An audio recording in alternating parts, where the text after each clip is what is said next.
철도교통관제센터가 청주 오송에 들어섭니다. 3천억 원이 투입됩니다. 혼잡한 청주 시외 버스터미널 앞 도로가 환승센터로 개편됩니다. 우려도 적지 않습니다. 청주에서 일제차가 화학 테러를 당했습니다. 경찰은 용의자를 쫓고 있습니다. 충주 단월정수장 향응 의혹이 일파만파로 번지고 있습니다. 계약 해지까지 될지는 미지수입니다.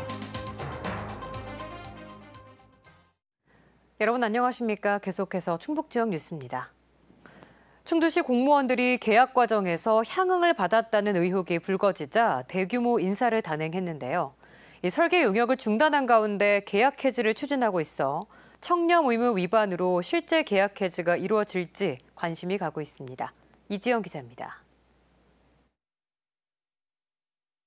시민 여러분께 심려를 끼쳐드려서 죄송하다는 말씀을 드리겠습니다. 신뢰받는 충주시 공직자가 되도록 노력하겠습니다. 충주시 부시장과 실국장들이 머리를 숙이며 시민들에게 사과했습니다. 정수장 현대화 사업과 관련해 일부 공무원들이 부적절한 접대를 받았다는 의혹이 인대에 따른 것입니다. 충주시는 해당 과에 있던 공무원 15명을 대거 인사조치하는 등 강경 대응에 나섰습니다. 지난달 14일 선정된 기본 실시 설계 업체엔 용역을 중단할 것을 통보했습니다. 한 발 나아가 계약 해지도 추진하고 있습니다. 접대 의혹이 사실로 드러나면 청렴 의무를 위반한 것이기 때문입니다. 계약 해지는 좀 중요한 거기 때문에 법률에 규정되어 있거든요. 청렴 서약서의 내용을 위반한 경우에는 계약을 해지할 수 있다. 지난 1일에는 조기령 충주시장이 원점 재검토 의사까지 밝혀 계약 해지에 더 무게가 실리고 있습니다. 그러나 청렴 의무 위반을 이유로 자치단체가 계약을 해지한 사례는 거의 없는 상황. 실제 해지까지 갈 수 있을지는 미지수입니다. 상급기관에서 하는 감사 결과가 내려오는 거에 따라서 그 사안이 내려와야지 그 후속 절차를 밟을 수 있을 것 같아요.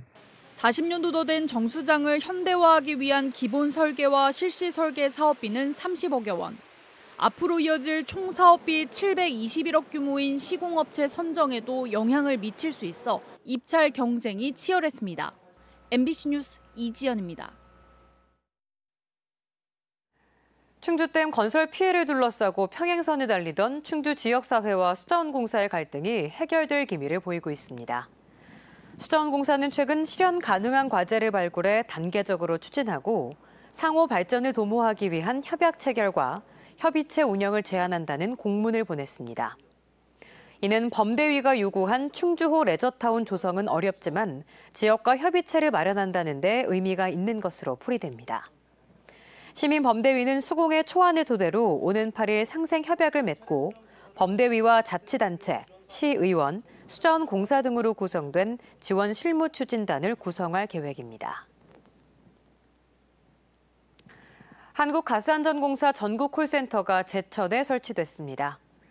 충청북도와 제천시 한국가스안전공사는 업무 협약을 체결하고 다음 달부터 상담원 16명으로 콜센터 운영을 시작하고 30명까지 확대하기로 했습니다. 가스안전공사는 통합 콜센터 운영으로 민원 전화 서비스 질이 향상될 것으로 기대하고 있습니다. 반일 감정으로 일본 불매운동이 여전한 가운데 아파트 단지에 세워둔 한 일제 승용차가 화학 테러를 당했습니다. 당시 다른 차량도 많았지만 유독 이 차량만 피해를 당했습니다. 심충만 기자입니다. 지난 주말 청주의 한 아파트 단지에 주차했던 2018년식 일제 승용차. 코팅된 차체 표면 곳곳이 부풀어 올랐고 페인트는 녹아서 흘러내렸습니다. 날카로운 물체에 긁힌 흔적도 있습니다. 주차 2시간여 사이 누군가 강산에 화학 물질을 끼얹는 등 테러를 가한 걸로 추정됩니다. 느낌이 이상해서 이제 한번 이렇게 만져봤더니 액체 같은 게 있어가지고 이제 휴대폰 후레쉬를 비추고 보니까 이제 이런 식으로 흘러가지고 플라스틱이 다 녹아가지고 깎여 내려갔거든요. 당시 주말 저녁 아파트 단지 주차장에는 다른 차량들이 빼곡하게 있었고 주차 라인도 잘 지켜 눈총을 받을 일도 없었지만 유독 이 차량만이 피해를 당했습니다. 토요일, 일요일은 꽉 찬다고 봐야지. 여기는 이중주차 안 하면은 누가 일부러 그런 적은 없어요, 한 번도. 차주는 오랜만에 부모님이 사는 이 아파트를 찾아 주차를 했을 뿐 평소엔 이곳에 살지도 않아 개인적 원한을 살 일도 없다는 입장입니다. 일본의 무역 보복 이후 차량에 본드 테러를 당한 적도 있다는 차주는 일본 제품 사용자에 대한 막연한 공격이라고 주장합니다. 그래서 문에 본드를 뿌리고 갔는데 이제 그런 같은 경우가 심하지 않아가지고 그냥 제가 개인 사비로 수리를 했었거든요. 근데 이번에는 경우가 너무 심한 것 같아가지고. 경찰은 당시 주변에 있던 여러 차량들의 블랙박스와 청주 도심 CCTV 등을 통해 용의자의 행방을 뒤쫓고 있습니다. MBC 뉴스 심충만입니다. 공항의 관제탑처럼 철도에도 기차의 운행과 안전을 책임지는 관제센터가 있습니다. 철도망의 신경계로 불리는 이 철도교통관제센터가 청주 오송에도 구축됩니다. 신미희 기자가 보도합니다. 우리나라 철도 안전과 기차 운행을 통제하는 서울 구로관제센터.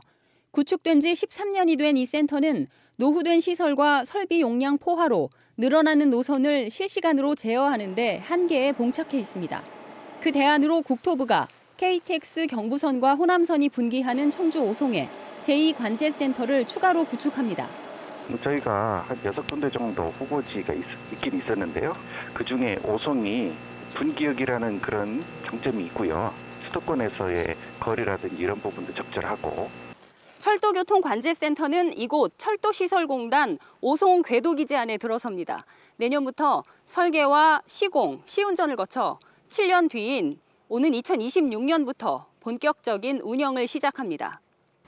충청북도는 환영했습니다. 국비 3천억 원이 투입되는 관제센터에 근무하는 관제사만 500여 명, 유지 보수업체 이전 효과까지 있어 지역 경제에 보탬이 됩니다. 이미 구축된 무가선 트램 시험선, 철도 종합시험 선로와 함께 오송철도 클러스터에도 한 발 다가가게 됐습니다.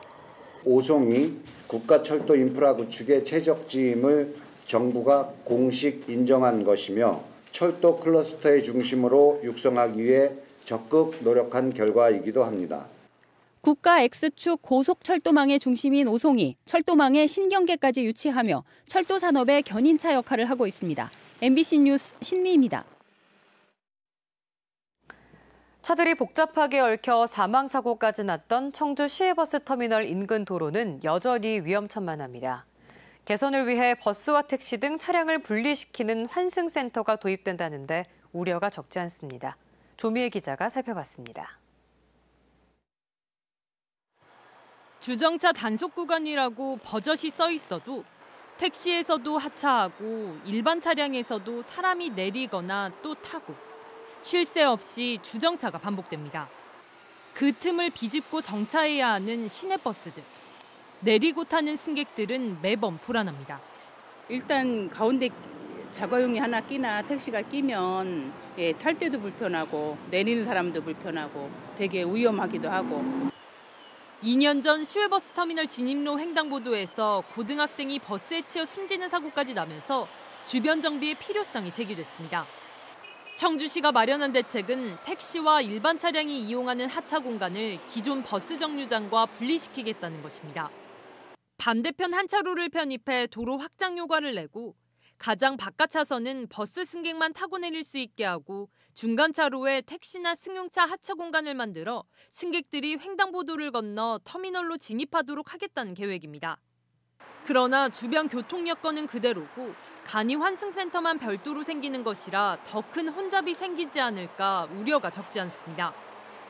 이렇게 시외버스 터미널 방면으로 우회전을 할 때 환승센터로 진입하기 위해선 한 차례 차선 변경을 해야 하고 또 시외버스 진입 구간을 지나면 이렇게 택시 승차장 방면으로 우회전하는 차량들은 다시 한번 차선 변경을 해야 합니다. 청주시도 최선보다는 차선에 가깝다고 시인합니다. 공사를 마무리 짓는 바로 이제 그 사전 사후 교통 평가를 받아서 장기적인 대책이 무엇인지 이게 최선의 방법은 아닐 수도 있으니까요. 그거에 대해서는 또 별도 검토해볼 예정입니다. 교통 안전과 신호체계, 시설물 등의 책임이 있는 경찰도 지자체의 권한을 미루며 한 발 물러나 있는 상황. 경찰은 시외버스 터미널 방면 우회전 차로 측 인도를 축소해 도로를 확장하는 안을 제안하긴 했지만 뾰족한 수가 없는 것은 마찬가지입니다. 연말 준공을 목표로 이달 중 입찰 과정을 거쳐 공사에 들어갈 간이 환승센터 조성 등에는 2억 5천만 원이 들어갑니다. MBC 뉴스 조미입니다. 충주의 한 레미콘 생산 공장에서 50대 근로자가 원통형 폐슬러지 탱크에서 청소 작업 중 떨어져 숨지는 사고가 발생했습니다. 오늘 오전 8시 50분쯤 충주시 주덕읍 모 레미콘 공장에서 레미콘 폐슬러지를 보관하는 원통형 탱크 위에서 청소 작업을 하던 50대 노동자가 7m 아래로 떨어져 병원으로 옮겨졌지만 숨졌습니다. 경찰은 회사 관계자들을 대상으로 정확한 사고 원인을 조사하고 있습니다. 지난 2일 청주에서 열린 한 집회에서 자유한국당 황영호 청주청원 조직위원장이 문재인 대통령에게 욕설을 한 것에 대해 더불어민주당 충북도당은 공당의 고위 당직자로 부적절했다며 유감을 표명하고 품위와 금도를 지켜주길 바란다는 성명을 냈습니다. 이에 대해 황영호 조직위원장은 욕설을 한 것은 사실이지만 못할 말은 아니라고 생각한다며 공방을 벌였습니다. 충북의 자치단체들이 각종 상을 받은 뒤 주최 측의 광고비나 홍보비 등의 명목으로 지출한 혈세가 전국에서 4번째로 많은 것으로 조사됐습니다. 경실련이 정보공개 청구를 통해 조사해 발표한 결과 충북은 7개 지자체가 51개의 상을 받고 광고비나 홍보비 등의 명목으로 5억 4천만 원을 지급했습니다. 자치단체별로는 단양군이 17건에 2억 5,500만 원으로 가장 많았고 충주와 제천, 괴산 등이 뒤를 이었습니다. 선사시대 대표 유적으로 알려진 제천 전말동굴을 관광자원으로 활용하는 사업이 추진됩니다. 제천시는 오는 2021년까지 전말동굴 인근 숲길을 정비하고 주차장과 입구 등을 마련해 일반 관람객에 공개할 계획입니다. 또 동굴에서 발견된 각종 유물을 전시할 수 있도록 발굴팀과 협의해 나갈 예정입니다. 한일 관계가 냉각된 가운데 일본 야마나시현 단체 관광객 70여 명이 충북 도청을 방문했습니다. 야마나시현 관광객 일행은 자매 결연 지역인 충북을 찾아 도청 정원을 둘러본 뒤 음성의 한 화장품 기업을 견학하며 우정의 뜻을 전했습니다. 충청북도와 야마나시현은 지난 1992년 3월 자매 결연을 맺었습니다.